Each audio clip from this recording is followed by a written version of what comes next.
Hello everyone and welcome to your channel Unacademy ISC 11th and 12th.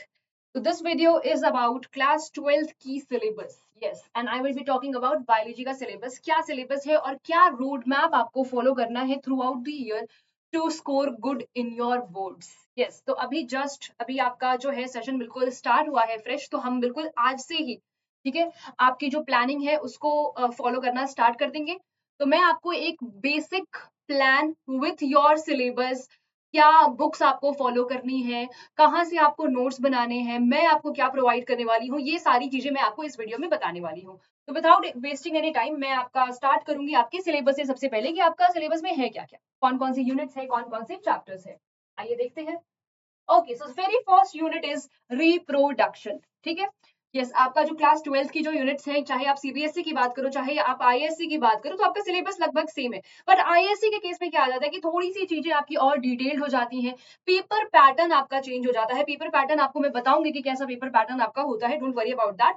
But थोड़ा सा different होता है। जैसे सीबीएसई के केस में आपको कॉन्सेप्चुअल अंडरस्टैंडिंग अच्छी होनी चाहिए ताकि आप आंसर को ज्यादा से ज्यादा अच्छे से लिख सको, आपका रिटन मैटर ज्यादा आता है।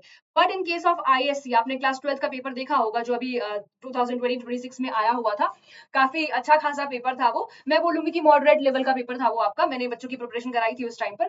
तो क्या था कि you have to be very very, मतलब आपको बहुत ज्यादा उसमें वो होना पड़ेगा कि आपने सब्जेक्ट को बहुत अच्छे से समझ रखा है।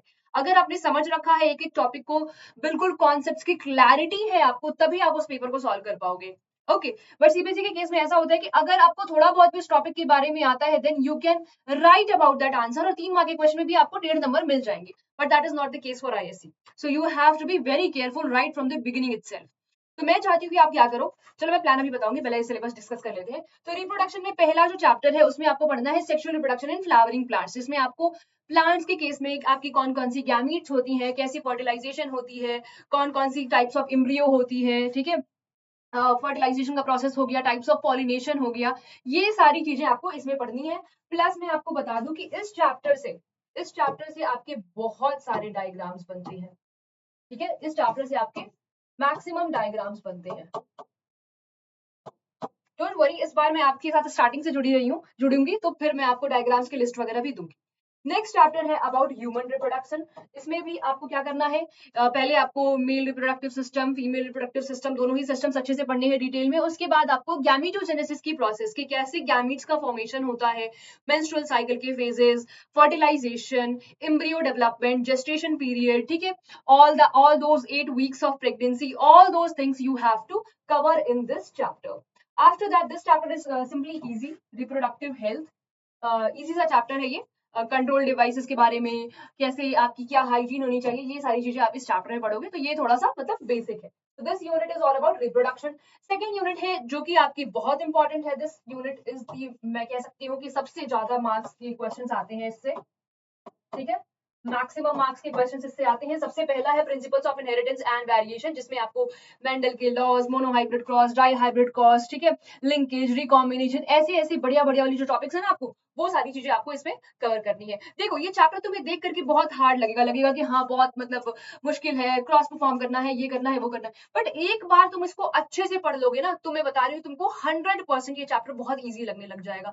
Same is the case for this one, molecular basis of inheritance, जिसमें आपको रेप्लिकेशन, ट्रांसक्रिप्शन, ट्रांसलेशन जैसी प्रोसेसेस पढ़नी है। तो कुछ नहीं है, 3 फेजेस में सारे आपको प्रोसेसेस को कवर करा दूंगी मैं, इनिशिएशन, इलोंगेशन एंड टर्मिनेशन, बस। और आपको साथ साथ में निमोनिक्स भी दूंगी कि कैसे आप इन चीजों को याद कर सकते हो, not only for your exam but for your life time. ठीक है, तो आप इन दोनों चैप्टर्स के लिए you can rely completely on me, बाकी चैप्टर्स के लिए भी कर सकती हो, बट फॉर दीज 2 चैप्टर्स, क्योंकि मुझे पता है आप लोग बहुत डरते हो इन चैप्टर से, लास्ट ईयर में बच्चे थे तो सबसे ज्यादा डर उन्हें इन चैप्टर्स में लगता था। तो आई विल मेक श्योर कि आप इन चैप्टर्स को ओवरकम कर लो, इसका फियर जो है उसको ओवरकम कर लो। फिर है आपका इवोल्यूशन वाला chapter. This chapter is little bit, कह सकती है थोड़ा लेंदी चैप्टर है। इसमें भी आपको क्या करना है, ट्रिक्स फॉलो करनी है, निमोनिक्स फॉलो करनी है। मैं क्या करूंगी, आपको इसका माइंड मैप दे दूंगी। ठीक है, माइंड मैप दे दूंगी, तो आपके लिए एग्जाम टाइम पे इसको मेमोराइज करना, because this is all about memorizing, this chapter is all about memorizing. तो आपको ट्रिक्स दे दूंगी जिससे आप इसको याद कर सकते हो। तो ये हो गई आपकी यूनिट 2। आ जाते हैं आपके यूनिट 3 पे, human health and disease, microbes in human health welfare. तो सबसे पहले इसमें तो आपको डिजीजेस की लिस्ट आपको बनानी है। देखो कुछ वर्क तुम्हें खुद भी करना पड़ेगा, मैं तुम्हें कंटेंट प्रोवाइड करूंगी, तो बट तुम्हें भी क्या करना है, साथ साथ उसे नोट डाउन करके अपने लिए ऐसे नोट्स तैयार करने हैं कि जिसको तुम एग्जाम के एक दिन पहले भी ऐसे पेजेस फ्लिप करो ना, तो तुम्हें इजी हो रिविजन करने में। ठीक है, तो इसमें क्या करना है, तुमको डिजीजेस की लिस्ट बनानी है। डिजीज के साथ what is the causal organism, ठीक है, होस्ट, अगर वो कोई होस्ट यूज कर रहा है तो उस होस्ट का क्या नाम है, फिर क्या मेथड्स ऑफ प्रिवेंशन है। तो आप एक ऐसा सा चार्ट बनाएंगे इस चैप्टर में, जब मैं कराऊंगी तो बताऊंगी तुम्हें कैसे बनाना है, इसमें ऐसा चार्ट बनाएंगे। फिर है आपका माइक्रोब्स इन ह्यूमन वेलफेयर, इसमें भी आपको क्या करना है, सेग्रीगेट करना है, useful bacteria, useful yeast, harmful yeast, ऐसे कर करके आपको सेग्रीगेट करना है कि माइक्रोब्स का कहाँ कहाँ अच्छा यूज है और कहाँ कहाँ वो आपका हार्मफुल हो जाते हैं। तो इसमें भी आपको सेग्रीगेट करके इसमें लिस्ट बनानी है और अच्छे से पढ़ना है। फिर आ जाती है आपकी बायोटेक वाली यूनिट। बहुत फैंसी सा लगता है देख करके कि हाँ ये है वो है ऐसी है चैप्टर ऐसा है वैसा है, बट नहीं। देखो पहले चैप्टर में तुमको पढ़ना है क्या क्या प्रोसेसेस है, जैसे कि रिकॉम्बिनेंट डीएनए टेक्नोलॉजी का क्या प्रोसेस फॉलो होता है, एंजाइम्स के बारे में थोड़ा सा जानना है। ठीक है, तुम्हारे न्यूक्लियसेस होते हैं, इनके एंजाइम्स के बारे में तुम्हें पढ़ना है, उसके बाद वो प्रोसेस पढ़ना है इस वाले चैप्टर में। फिर नेक्स्ट चैप्टर में बस तुमको ये पढ़ना है कि कहाँ कहाँ ये प्रोसेसेस आपकी अप्लाई होती हैं, बहुत बेसिक है। ठीक है, इनफैक्ट तुम रियल लाइफ में भी इनकी एग्जाम्पल्स बहुत ज्यादा देखते हो, तो ये थोड़ा सा मतलब तुम रिलेट करके अच्छे से पढ़ोगे तो ये भी यूनिट तुम्हारी सॉल्व हो जाएगी। तुम एक काम कर सकते हो, जैसे अभी क्या है, तुमको इसी चैनल पर तुमको वीडियोस मिल जाएंगे, एटलीस्ट बायोटेक का और जो यूनिट 1 है ना उसकी वीडियोस वहां पर पड़ी हुई है। तो तुम मीन वाइल क्या कर सकते हो, यूनिट 1 की एटलीस्ट वीडियोस देख लो, बाकी मैं आगे भी और वीडियोस आपकी डालती रहूंगी, उस यूनिट की भी दोबारा डालूंगी। ठीक है, ताकि उसमें जो भी आपका 2026 में जो क्वेश्चंस आए थे वो भी उसमें कवर करके मैं दोबारा से वीडियोस डालूंगी। बट मीन वाइल आप ये वीडियोस देख सकते हो, बायोटेक का भी मैंने डाला हुआ है इसी चैनल पर, खोजना जाकर के अच्छे से मिल जाएंगी वीडियोस तुम्हें। ओके, फिर आपकी लास्ट है easiest unit, ecology and environment. मुझे लगता है कि बायोलॉजी के हर स्टूडेंट की सिलेबस में ये यूनिट्स होती हैं आपकी, जिसमें आप इकोलॉजी के बारे में पढ़ो और एनवायरनमेंट के बारे में पढ़ो। तो ऑर्गेनिजम्स एंड पॉपुलेशन, मतलब कि कैसा इंटरेक्शन है अमंग दी ऑर्गेनिजम्स, जैसे म्यूचुअलिज्म होता है, कमेंसलिज्म, एक चार्ट बनाएंगे उसको शॉर्ट कर लेंगे। ठीक है, फिर है आपका इकोसिस्टम के बारे में, फूड चेन, फूड वेब, ये सारी चीजें इसमें पढ़ोगे तुम, जो ऑलरेडी पढ़ते आए हो, because you guys are from ICSE, तो तुम लोगों ने ऑलरेडी 10th में 9th 10th में ये चीजें पढ़ रखी है, तो तुम लोग की कंपैरेटिवली जो है इजी होने वाला है। ओके, फिर है आपका biodiversity and conservation, important chapter है ये भी, मुझे लगता है कि बायो के स्टूडेंट्स को इसकी नॉलेज होनी चाहिए। अब देखते हैं what sources to follow. Syllabus देख लिया तुमने, अब तुम्हें क्या सोर्स को फॉलो करना है।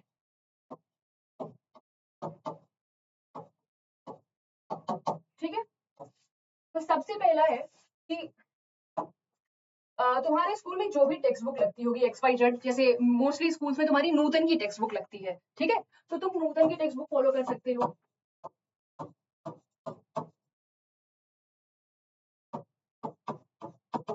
ठीक है, क्योंकि क्या है ना कि मैं एडवाइस करती हूँ आपको एनसीईआरटी के लिए, बट सबसे पहले go for a text book, because आपका जो पेपर है ना वो एनसीईआरटी बेस्ड नहीं आता है, और एनसीईआरटी से आपको अंडरस्टैंडिंग अच्छी हो जाएगी, कॉन्सेप्चुअल अंडरस्टैंडिंग जो है वो बहुत बढ़िया हो जाएगी, बट आपको एक्स्ट्रा चीजें भी आती हैं इस पेपर में। ठीक है, इस पेपर में आपको एक्स्ट्रा चीजें पूछी जाती हैं, तो उसके लिए आपको सबसे पहले नूतन से पढ़ाई करनी है। उसके बाद अगर तुम एक रीड दो अपनी अच्छी बुक का, नहीं समझ आता है कोई बात नहीं, उसके बाद तुम कोई भी एक ऑनलाइन लेक्चर देखो। ठीक है, ऑनलाइन वीडियो देखो, कोई भी मेरी अच्छी लगती है मेरी देख लो, जिसका भी पसंद आए उसकी वीडियो देखो, समझो, और फिर खुद के नोट्स बनाओ। मेक योर ओन नोट्स, अपने खुद के नोट्स बनाओ, ये बहुत इंपॉर्टेंट है। ठीक है, बहुत इंपॉर्टेंट है तुम्हारे एग्जाम के लिए, तुम्हारे हर चीज के लिए अपने खुद के तुम्हारे नोट्स होना। तो तुम ये सोर्सेस को फॉलो करके अपना खुद का नोट्स बनाओ, और शॉर्ट एंड क्रिस्प रखना नोट्स को, बहुत लेंदी नहीं बनाना है। लेंदी के लिए तुम्हारे पास बुक ऑलरेडी है, बुक में मार्क कर लो जो भी तुम्हें चीजें अच्छी लग रही है, बट नोट्स ऐसे होने चाहिए कि लास्ट दिन भी तुम इसे रिवाइज कर सकते हो। इसके बाद if you have time, if you want, if you are preparing for NEET, तो फिर एनसीईआरटी आपकी मस्ट है। अगर आप बोर्ड्स के साथ साथ नीट भी मैनेज कर रहे हो तो फिर आपकी एनसीईआरटी मस्ट है। एनसीईआरटी के लाइन बाय लाइन बिल्कुल घुस जाओ और अच्छे से पढ़ लो। तो ये 3 सोर्सेस तुम फॉलो कर सकते हो। आफ्टर दिस, ये करने के बाद you have to solve PYQs। ठीक है, इसके बाद आपको सॉल्व करना है PYQs। तो देखो तुम लोग को मैंने सोर्स बता दिया। देखो सोर्स के लिए तुम्हारे पास वीडियोस अवेलेबल है। ठीक है, अभी मेरी जो है ऑनलाइन वीडियोस की अगर बात करूं तो मेरी वीडियोस आपकी एटलीस्ट यूनिट 1 की दोनों चैप्टर्स आपकी अवेलेबल है।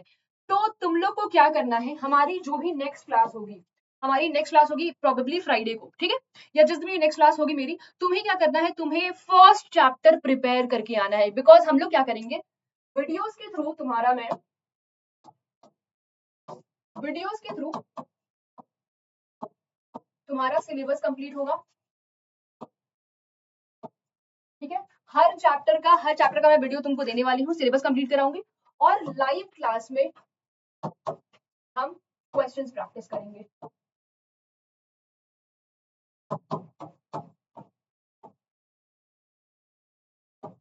ठीक है, लाइव क्लास में हम तुम्हारे क्वेश्चंस प्रैक्टिस करेंगे।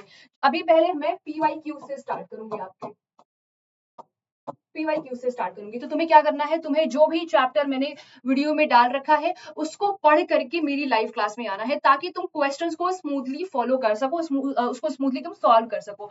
देखो, कोई टेस्ट नहीं हो रहा है तुम्हारा लाइव में, बट प्रैक्टिस अभी से स्टार्ट करेंगे हम, तब जाकर के तुम बिल्कुल अपने बोर्ड के टाइम पर अच्छे से रेडी हो पाओगे।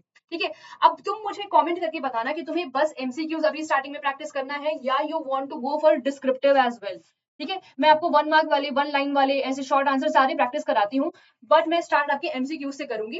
What do you guys want extra from me, वो तुम लोग मुझे कमेंट करके बता देना, तो I will definitely follow your advice. तो अभी आप लोग क्या करेंगे, आप लोग जाएंगे चैनल पे, जो भी वीडियोस आपकी सिलेबस की अवेलेबल है, जैसे sexual reproduction in flowering plants available है, आपकी ह्यूमन रिप्रोडक्शन अवेलेबल है, फिर आपकी बायोटेक्नोलॉजी की पूरी यूनिट, दोनों ही चैप्टर्स आपकी अवेलेबल है, तो आप इन वीडियोस को देखो। ठीक है, देखो, जो समझ आए अच्छी बात है, नहीं समझ में आए तो मुझसे पूछो आकर के, फिर हम हमारे नेक्स्ट क्लास में आपकी लाइव में क्वेश्चंस प्रैक्टिस करेंगे। तो हम क्या करेंगे, बेसिकली आपका अभी चल रहा है आपका अप्रैल, हम लोग कोशिश करेंगे कि आपका अगस्त तक सिलेबस कंप्लीट कर दिया, जिसमें वीडियोस आपकी कंप्लीटली उस टाइम तक दे दूं। ठीक है, जितने भी आपके चैप्टर्स रहते हैं सबकी वीडियोस मैं आपको प्रोवाइड करा दूंगी।